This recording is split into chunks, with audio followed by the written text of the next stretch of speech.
David Ignatius is a columnist for the Washington Post. He's in our Washington bureau. So, David, of course, it is not unusual for political candidates to manage expectations. Do you think that's what's taking place here, or is it something else? Well, Elaine, I find the arguments that the election is rigged worrying because they could have the effect for Donald Trump voters of delegitimizing the whole process.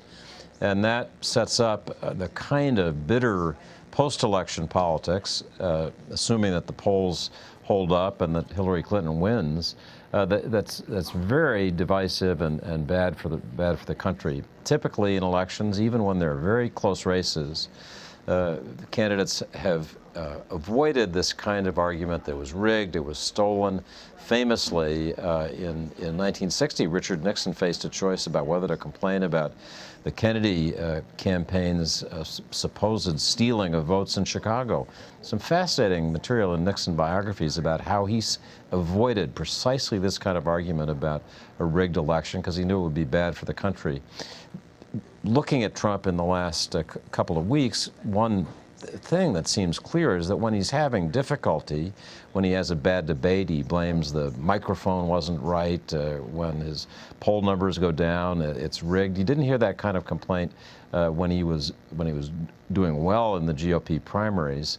But we have a month to go. We have another debate. Hopefully, I hope this is not naive, this campaign will find a better balance and be a little less full of innuendo, unsubstantiated charges like the rigging charge, and more about the issues the country cares about. David, our CBS News Battleground Tracker finds 74% of Republicans think the party should get behind Trump. That number goes up to 80% among Tea Party supporters. I wonder, David, what you think the dilemma is that creates for people like House Speaker Paul Ryan. I think Paul Ryan is in a painful and, for somebody who follows politics, fascinating situation.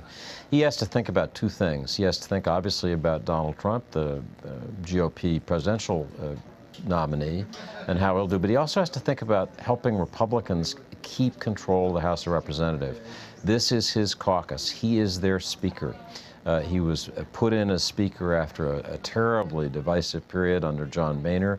And I think Paul Ryan feels deeply about the importance of holding the caucus together, maintaining that Republican majority. And what he's hearing from Republicans is these Trump comments, the allegations that he has engaged in improper activities with women, just the comments that we've heard him make about women.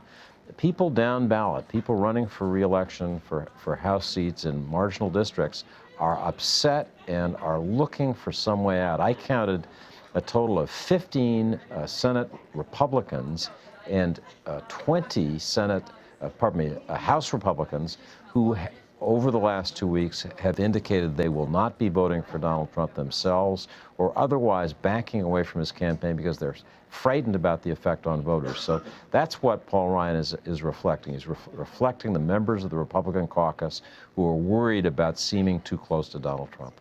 Finally, the last debate, of course, is on Wednesday. Your Washington Post colleague Dan Balls writes, Hillary Clinton has two important challenges in the final presidential debate. Neither involves trying to discredit Donald Trump. I wonder, David, is there more pressure, you think, for Hillary Clinton to explain why people should vote for her as opposed to focusing on why they should vote against Donald Trump? I think, Elaine, that's the thing she's had the most difficulty with since this race began, is really making clear to the country who she is, how she'd govern if she was president, the positive case for voting for her. At this late stage, I think it would be good if she could do that, but the truth is that the Clinton campaign decided months ago that their basic strategy was to let Trump demonstrate by his own comments that he was unfit to be president. And Trump, amazingly, just can't seem to resist making the comments that fit that Clinton narrative. So I suspect going into this third debate, they're going to be waiting for Trump to say more inflammatory things, make new accusations, and then they'll come back with their television ads, which they run very effectively. They have people who've run our nuclear missile systems saying, I don't want Donald Trump's finger on the button. So they'll play to that idea, I suspect, rather than making the positive case for Hillary Clinton. All right, David Ignatius in Washington. Great to have your insight, David. Thank you. Thanks, Elaine.